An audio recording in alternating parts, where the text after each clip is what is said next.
Olá, sejam bem-vindos ao canal Horda das Sombras. Eu me chamo Sorento e decidi criar um canal para falarmos sobre alguns relatos de terror, alguns contos, desse mundo incrível que fascina todo mundo, o sobrenatural. Primeiramente, eu quero já agradecer a todos que estiverem vendo esse vídeo. Quero deixar claro que eu procurei durante um bom tempo alguns relatos para poder trazer aqui. Procurei a melhor maneira de fazer um conteúdo legal. Pensei num vídeo bem estruturado sobre relatos.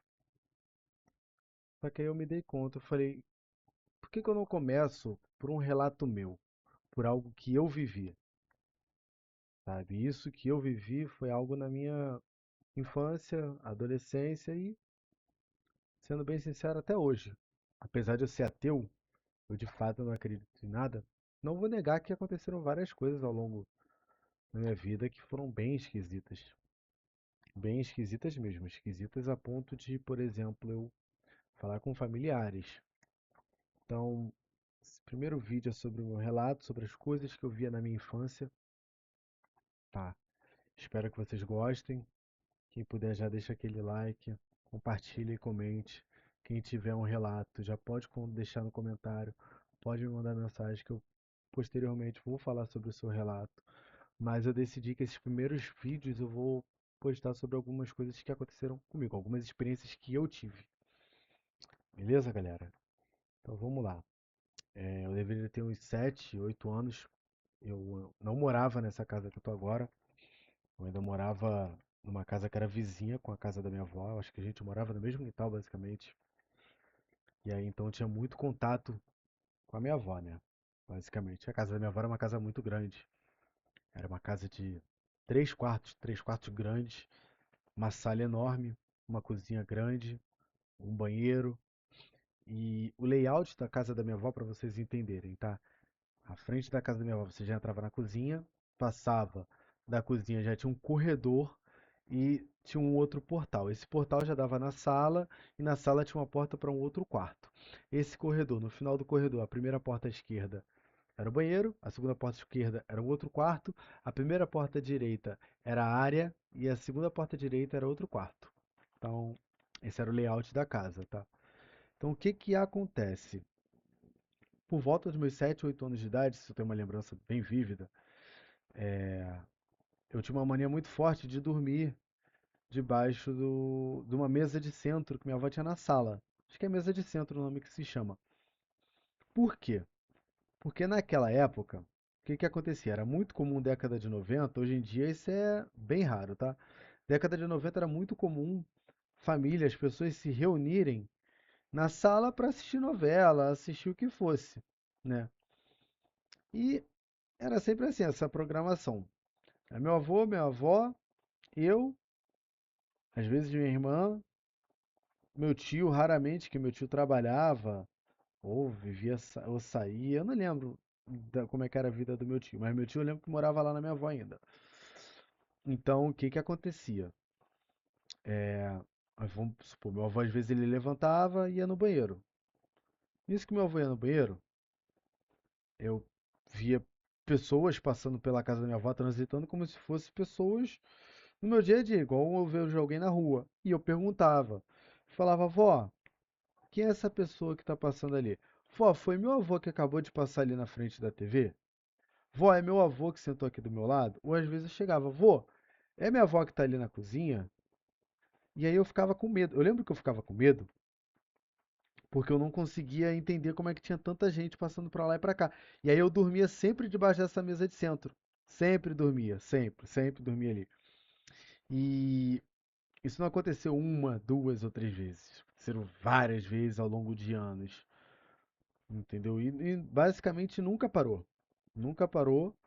Eu lembro que, por exemplo, teve uma vez que eu dormindo debaixo da mesinha de centro, o meu avô foi me tirar, eu fiz um escândalo, porque eu achei que era uma outra pessoa. que na minha cabeça, né, na minha cabeça, ali só não era só meu avô e minha avó. Tinham outras pessoas passando ali. E eu perguntava e eles falavam que não e desconversavam. Eu tenho certeza que hoje, se eu chegar para minha avó, que meu avô já é falecido, mas eu tenho certeza que se eu chegar hoje para minha avó e perguntar sobre isso, a minha avó ou ela não vai falar, ou ela vai se fazer de desentendida, ou ela não vai lembrar. Não é que minha avó já esteja muito, muito velha, né? Mas é porque isso tem tanto tempo. Pode ser que ela não se recorde. E tem até um fato curioso sobre o meu avô. Meu avô, ele, eu acho que ele era católico, né? Meu avô, acho que ele era católico.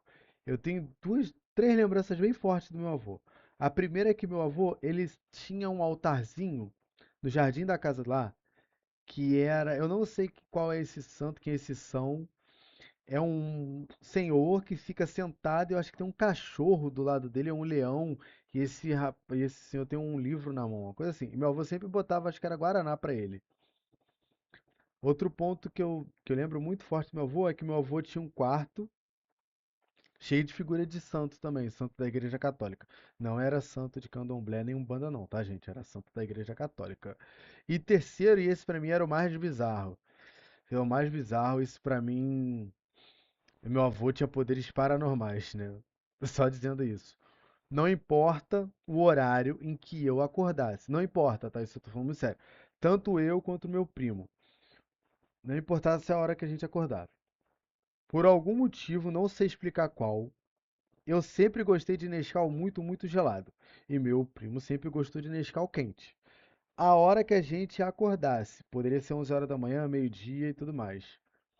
O nosso café da manhã ia estar na mesa porque o meu avô já teria feito, e iria estar gelado para mim na temperatura que eu gosto e quente para o meu primo na temperatura que ele quer. E o meu avô não iria estar ali. Meu avô era taxista, ele ia estar lá fora na calçada mexendo no carro. Meu avô todo domingo era o ritual dele. Ele mexia no carrinho dele. Todo domingo ele olhava o carrinho dele, tinha uma paixão por aquele carro. E o Nescau tava lá na temperatura exata, exata. Isso é bizarro. Tá. E eu sei que essas coisas que eu via na minha infância, eu acredito, né? Que é minha imaginação é muito fértil para essas questões de imagens. Eu não tenho uma imaginação para criar história, minha imaginação é mais para imagem. Por exemplo, se você me descrever algo, na minha cabeça, instantaneamente, eu vou estar imaginando aquilo, tá? Eu vou estar criando a imagem perfeita daquilo ali na minha cabeça e vou estar vivendo aquilo ali na minha cabeça loucamente. Então eu acredito que essas pessoas que eu via, tudo isso tem a ver com a minha imaginação que era solta. Nunca atrelei a nada paranormal. Apesar de me assustar quando eu era pequeno, entendeu? E olha que assim, quando eu era mais novo, 7, 8 anos, eu estava assistindo um filme de terror, assim, bem pesado. Não era normal de uma criança assistir, mas anos 90 era outra época. A moeda era forte, né? Então, assim, eu assistia filme, por exemplo, Hellraiser, Um Drink no Inferno, Exorcista, A Morte do Demônio. Normal pra mim, nunca tive medo, porque eu sempre tive o discernimento, desde pequeno, que aquilo era apenas um filme. Nada daquilo ali era de verdade, entendeu? Era apenas um filme e sempre foi. E essas coisas elas não pararam quando eu era garoto. Na minha fase na transição de adolescente para jovem, né? Ali na casa dos 17, 18 anos, eu lembro de um episódio de, por exemplo, eu estar num condomínio com meu irmão, os amigos que a gente tinha, e tinha nada a fazer, alguém falou assim, pô, bora brincar de pique-esconde aqui no condomínio. Não vale se esconder dentro do prédio, mas vale se esconder em qualquer lugar do condomínio. Isso era de noite já. Ótima ideia, show 10-0, vambora. E aí eram duas pessoas procurando, eu era uma das pessoas que ficava se escondendo. E aí eu lembro que tinha uma transição que era uma linha reta, um vão de um condomínio e virava pra cá. E nisso que eu olhei, eu vi o meu irmão passando. Eu falei, ih, ele tá ali. Vou ali correr com ele pra ver onde é que tá o resto do pessoal pra gente tentar marcar um, dois, três, salve todos e e ganhar essa porra. E fui correndo atrás dele, falei, corri, gritei, gritei, gritei. Quando eu virei o corredor, cadê que ele tava ali mais? Já não tava mais. Falei, eita porra, coisa da minha cabeça. Então, assim, eu sempre fui convivendo com isso. Fui convivendo, assim, de uma forma bem comum. Bem comum, porque assim, até hoje eu ainda tenho dessas coisas. Às vezes eu tô andando, eu olho pro lado, vejo, penso que vejo alguém, mas não tem ninguém. Nunca me incomodou. Eu só vou realmente começar a acreditar em algo sobrenatural, algo que, olha, é incontestável. Se, por exemplo, eu estiver fazendo isso aqui, o caderno flutuar, o caderno pegar fogo sozinho, ou então aparecer a entidade e falar: Oi, tudo bem? Então, eu sou fulana de tal. Aqui, ó, pum, fiz uma magia na sua frente. Aí eu vou conseguir acreditar direitinho. Senão, eu tenho muita vontade de presenciar algo assim inexplicável, algo que eu olho e falo, cara, isso aí realmente não tá normal não, tá estranho. Mas enquanto fica a dúvida para uma explicação minimamente científica, eu permaneço a não acreditar, sabe? E basicamente é isso, gente. Esse é o meu primeiro relato. Com o tempo eu vou contar alguns outros, porque foram outras experiências que eu tive, tá? Espero que vocês gostem. Mais uma vez eu vou pedir para deixar aquele like, compartilhar, comente, deixe seu relato também, que eu vou contar aqui no maior prazer, entendeu? Numa forma mais livre assim, não nada muito engessado, porque eu acredito que se existir algo sobrenatural, ele vai ser algo do cotidiano, ele vai ser algo que está no nosso dia a dia, não vai ser algo que a gente vai ser um tabu para falar sobre, entendeu?